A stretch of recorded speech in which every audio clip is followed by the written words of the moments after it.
आत्मन सहज योग में आज राजस्थान के दरिया साहब के कुछ दोहे लेने जा रहे हैं।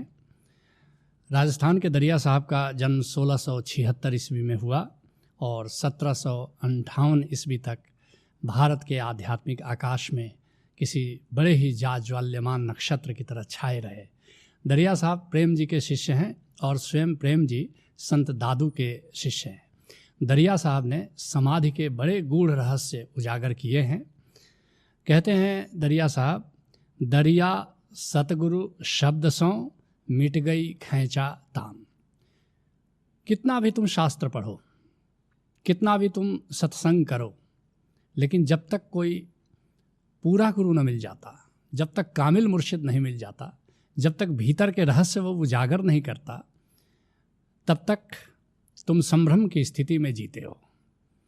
इसलिए दरिया साहब कहते हैं कि किसी सतगुरु को खोजो और फिर सतगुरु जो अपने अनुभव के आधार पर तुम्हें दिशा निर्देश देता है, जरा उसको गुनो, जरा उस पर मनन करो। दरिया सतगुरु शब्द सो मिट गई खैंचाता। ये जो तर्कों का जाल है तुम्हारा, ये जो भ्रम का जाल है तुम्हारा, ये सारा मिट जाता है। जिसके लिए कबीर साहब कहते हैं, सतगुरु मारा बान भर निरख निरख निज ठौर। सतगुरु क्या करता है, वो तुम्हारी समस्या को देख पाता है। तुम कहाँ भटक रहे हो, तुम कहाँ अटक रहे हो, तुम जहाँ जहाँ अटक रहे हो, तुम जहाँ जहाँ भटक रहे हो, उसको सतगुरु देख पाता है और ठीक वहीं अपने शब्दों का बाण मारता है ताकि तुम अटकाव से मुक्त हो जाओ, ताकि तुम भटकाव से मुक्त हो जाओ। अलख नाम में रम रहा चित्त न आवे और फिर क्या होता है, जैसे तुमको बाण लग जाए, घायल हो जाओ, उस समय तुम अपनी वासनाओं में नहीं भागोगे, अपनी तृष्णाओं को नहीं देखोगे। तुम्हारी कामनाएं, तुम्हारी वासनाएं, तुम्हारी तृष्णाएं उस समय विदा हो जाती हैं। तुम अपने प्राण बचाने की सोचोगे, तुम अपने दर्द के विषय में सोचोगे। ठीक ऐसे ही सतगुरु के शब्दों का बाण जब तुमको लगता है तो फिर उसी पर तुम मनन करते हो, तुम उसी पर चिंतन करते हो। फिर तुम अपनी कामनाओं में नहीं भागते, तुम अपनी तृष्णाओं में फिर नहीं उलझते। कहते हैं दरिया साहब, दरिया सतगुरु शब्द सो मिट गई खैंचा तान, भरम अंधेरा मिट गया परसा पद निर्वाण। एक एक शब्द बहुमूल्य है। भरम अंधेरा मिट गया। एक भ्रम हम पाल करके जीते हैं कि ये संसार से हमें सुख मिलेगा। कुछ सुविधाएं इकट्ठी कर लो, कुछ शक्ति जमा कर लो, कुछ धन जमा कर लो, और तुम पोस्टपोन करते चले जाते हो अपने आनंद को और सोचते हो कि आज अपना हो न हो पर कल हमारा है। आज हमें सुख मिला या ना मिला, कल हमें सुख मिलेगा। लेकिन याद रखना, इसी भ्रम में पूरी जिंदगी बीत जाती है, लेकिन तुम कभी भी सुख का, परम सुख का स्वाद चख नहीं पाते। भरम अंधेरा मिट गया। सद्गुरु के शब्द से यह जो तुम कल पर पोस्टपोन करते चले जाते हो अपना सुख, ये जो भ्रम है कि आज हमें सुख नहीं है, कल तो मिलेगा, और वह कल कभी नहीं आता तुम्हारी ज़िंदगी में, यह अंधेरा, यह अज्ञान तिमिर छट जाता है। जिसके लिए कहते हैं, पंडित पढ़िगुनी पचमुए। सुनो कबीर साहब इस बात को किस अंदाज में कहते हैं, पंडित पढ़िगुनी पचमुए गुरु बिन मिलय न ज्ञान।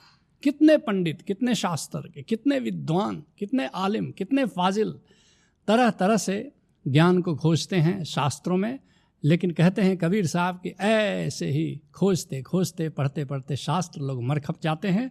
ज्ञान बिना नहीं मुक्ति है, सत्य शब्द परमान। बिना ज्ञान के, बिना अनुभव के मुक्ति नहीं मिलती। और प्रमाण क्या है? ज्ञान का प्रमाण क्या है? अनुभव का प्रमाण क्या है कि तुमको ज्ञान हुआ? अनुभव का प्रमाण है सत्य नाम, अनुभव का प्रमाण है सत्य शब्द परमान। ये जो ओंकार है, बस यही प्रमाण है कि क्या ओंकार का बोध हुआ।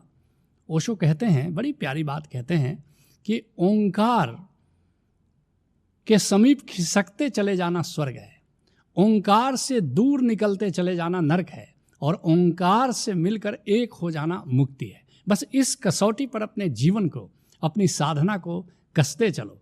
बिना ज्ञान के मुक्ति नहीं है। गुरु नानक ने आध्यात्मिक यात्रा के 6 खंड बताए हैं। कर्म खंड बताया है पहले, कर्म खंड के बाद धर्म खंड बताया है, और फिर तीसरे खंड को कहते हैं ज्ञान खंड। और ज्ञान खंड किसको कहते हैं? कहते हैं जब ओंकार का बोध तुम्हें होता है तब ज्ञान खंड में तुम्हारा प्रवेश हो जाता है। उसी बात की ओर इशारा करते हुए कहते हैं कबीर साहब कि सत्य शब्द परमान, ज्ञान खंड में तुम्हारा प्रवेश हुआ। कैसे पता चले? जब ओंकार का तुम्हें ज्ञान होता है तो समझ लेना कि ज्ञान खंड में प्रवेश हो जाता है। और फिर तो बस 2 ही खंड रह जाते हैं, ज्ञान खंड के आगे फिर लज्जा खंड, लज्जा खंड के आगे कृपा खंड, और इसके बाद तो सच खंड में तुम्हारा प्रवेश हो जाता है। कहते हैं दरिया साहब कि भरम अंधेरा मिट गया, परसा पद निर्वाण। बड़ी प्यारी बात कह रहे हैं। जैसे ही ज्ञान खंड में प्रवेश हो जाता है उसके आगे की यात्रा शुरू हो जाती है, और आगे की यात्रा कहाँ तक जाती है? परसा पद निर्वाण। तुम निर्वाण पद को उपलब्ध हो जाते हो। ये मंजिल है अध्यात्म की। क्या है निर्वाण पद? निर्वाण का अर्थ क्या हुआ? जहाँ दीपक बुझ जाता है। जैसे कोई संत विदा होता है तो हम कहते हैं उसका निर्वाण हो गया, जीवन दीप बुझ गया। लेकिन निर्वाण पद केवल जीवन दीप बुझना नहीं है, कामना दीप का बुझना है निर्वाण पद। अब तुम्हारी कामनाओं का दीप बुझ गया, अब तुम्हारी वासनाओं का दीप बुझ गया, अब तुम्हारी तृष्णाओं का दीप बुझ जाए तो उसी समय समझना कि निर्वाण पद उपलब्ध हो गया। परसा पद निर्वाण, जिसके लिए कबीर साहब कहते हैं साधो सो सतगुरु मोहि भावे, सत्य नाम का भरी भरी प्याला, आप पीवे मोहि प्यावे। कौन सा सतगुरु प्यारा है? कौन सा सतगुरु कबीर को रुचता है? जो सत्य नाम का प्याला, ओंकार के नाम का प्याला खुद पीता है और अपने शिष्यों को भी पिलाता है। कहे कबीर ताको भय नाही, निर्भय पद दर्शावे। याद रखना, जो नाम का प्याला पी लेता है, जो निर्वाण पद को उपलब्ध हो जाता है, उसको किसी प्रकार का भय नहीं होता है। निर्वाण पद को संतों ने निर्भय पद भी कहा है। क्यों? भय कब तक है? जब तक तुम्हारी कामनाएं हैं। जैसे ही कामना का दीप बुझता है वैसे भय का दीप भी बुझ जाता है। इसलिए कहे कबीर ताको भय नाही, निर्भय पद दर्शावे। कहते हैं दरिया साहब राम बिना फीका लगे, सब क्रिया शास्त्र ज्ञान। तुम कितना भी कर्मकांड करो, व्रत करो, उपवास करो, यज्ञ करो, अनुष्ठान करो, तीर्थ करो, 4 धामों की यात्रा करो, मगर एक बात याद रखना, जब तक सत्य नाम का तुम्हें पता नहीं है, ये सारे अनुष्ठान, सारी क्रियाएं, सारी उपासना, सारी साधना व्यर्थ है। राम बिना फीका लगे। ओंकार को संतों ने राम कहा है। राम बिना फीका लगे, सब क्रिया शास्त्र ज्ञान। शास्त्रों से जो भी ज्ञान तुम इकट्ठा करते हो, तुम रामायण पढ़ लो, गीता पढ़ लो, अच्छी बात है पढ़ना, उपनिषद पढ़ लो, अच्छी बात है पढ़ना, लेकिन पढ़ना तब सार्थक है जब तुम नाम को जान लेते हो। अगर नाम को तुमने नहीं जाना, राम को तुमने नहीं जाना, ओंकार को तुमने नहीं जाना, गीता पढ़कर क्या करोगे? समझ में नहीं आएगी गीता। उपनिषद पढ़कर क्या करोगे? समझ में नहीं आएगा उपनिषद। ओशो की 650 किताबें पढ़कर करोगे क्या? तुम्हें ओशो की बातें समझ नहीं आएगी। जब तक तुम ओंकार को नहीं जानते हो तब तक न बुद्ध को तुम समझ पाओगे, न महावीर को समझ पाओगे, न जीसस को समझ पाओगे, न मोहम्मद को समझ पाओगे, न ओशो को समझ पाओगे, न रामकृष्ण परमहंस को समझ पाओगे। उसी बात की ओर इशारा करते हुए दरिया साहब कहते हैं कि राम बिना फीका लगे, सब क्रिया शास्त्र ज्ञान। इसी बात को कबीर साहब कहते हैं कबीर आधी साखी यह, कोटि ग्रंथ करी जान। कहते हैं आधी साखी में जो बात मैं कहने जा रहा हूँ, करोड़ों ग्रंथों में वो बात तुम्हें नहीं मिलेगी। शंकराचार्य ने इसी बात को कहा है, अर्ध श्लोके प्रवक्ष्यामि यद उक्तम ग्रंथ कोटिभिः ब्रह्म सत्यम जगत मिथ्या। जो ब्रह्म सत्य है और जगत मिथ्या है। जीवो ब्रह्मो न चापर, जीव ही ब्रह्म है, जीव ब्रह्म से अतिरिक्त कुछ भी नहीं है। उसी बात को कबीर साहब बड़े सरल शब्दों में कह रहे हैं शंकराचार्य की बात को। कबीर आधी साखियः कोटि ग्रंथ करी जान। करोड़ों ग्रंथों में जो बात कही गई है, आधी साखी में मुझसे यह सुनो। क्या? नाम सत्य जग झूठ है, ब्रह्म सत्यम जगत मिथ्या। और ब्रह्म को भी क्वालिफाई करते रहे हैं कबीर साहब कि ब्रह्म क्या है? नाम है, ये ओंकार है, यही सत्य है, बाकी सब झूठ है। सूरत शब्द पहचान। अब आगे की बात कबीर साहब कह रहे हैं, शंकराचार्य से आगे जा रही है बात। कहते हैं लेकिन कैसे, क्या करना है तुमको? ओंकार को जानना है और सूरत शब्द पहचान। और जो अपनी सुरती है, जो भीतर सुनने की जो तुम्हारी प्रज्ञा है, भीतर सुनने की जो तुम्हारी क्षमता है, उसका नाम सुरती है। और जो भीतर जो शब्द गूंज रहा है, बस उसको पहचान लो और उसमें अपनी सुरती को लगा लो, और फिर देखोगे कि तुम्हारी आध्यात्मिक यात्रा सफल हो जाती है। जिसके लिए कहते हैं, दरिया साहब आगे कहते हैं, दरिया दीपक कह करे उदय भया निज भान। कहते हैं ये जो तुम्हारी बुद्धि है ये दीपक की तरह है और भीतर का जो अनुभव है वो सूरज की तरह है। तो अगर भीतर का अनुभव का सूरज उग जाए तब फिर ये बुद्धि क्या करेगी। इसलिए भीतर के उस अनुभव के सूरज को जगाने की चेष्टा करो। कहते हैं, दरिया सुमिरे राम को सहज तिमिर का नाश।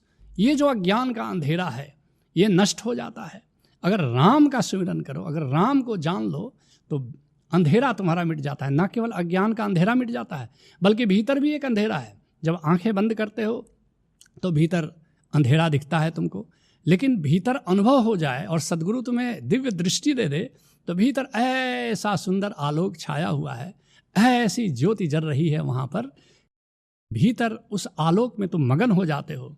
दरिया सुमिरे राम को सहज तिमिर का नाश और घट भीतर होए चांदना परम ज्योति परगास। और फिर तो घट के भीतर ही, अपने भीतर ही ऐसी चांदनी फैली होती है, पूर्णिमा की चांदनी, कि उसको देखते रहो और उसके आनंद में डूबते रहो। घट भीतर होए चांदना, जिसके लिए पलटू साहब कहते हैं, दीपक बारा नाम का महल भया उजियार, महल भया उजियार नाम का तेज बिराजा, शब्द किया परगास मान सर ऊपर छाजा। जैसे मान सरोवर में फूल खिले हों, कमल खिले हों, ऐसा भीतर तुमको दिखाई पड़ना शुरू हो जाता है। घट भीतर होए चांदना परम ज्योति परगास, जिसके लिए भीखा साहब कहते हैं, घट घट नूर ब्रह्म को धाम। हर घट में एक ब्रह्म का धाम है, ब्रह्म का प्रकाश फैला हुआ है। जिसके लिए यारी साहब कहते हैं, बिरहन मंदिर दियना बार, बिन बाती बिन तेल जुगतिसो, बिन दीपक उजियार। अगर दीपक बारना है तो बुद्धि का दीपक क्या बारते हो?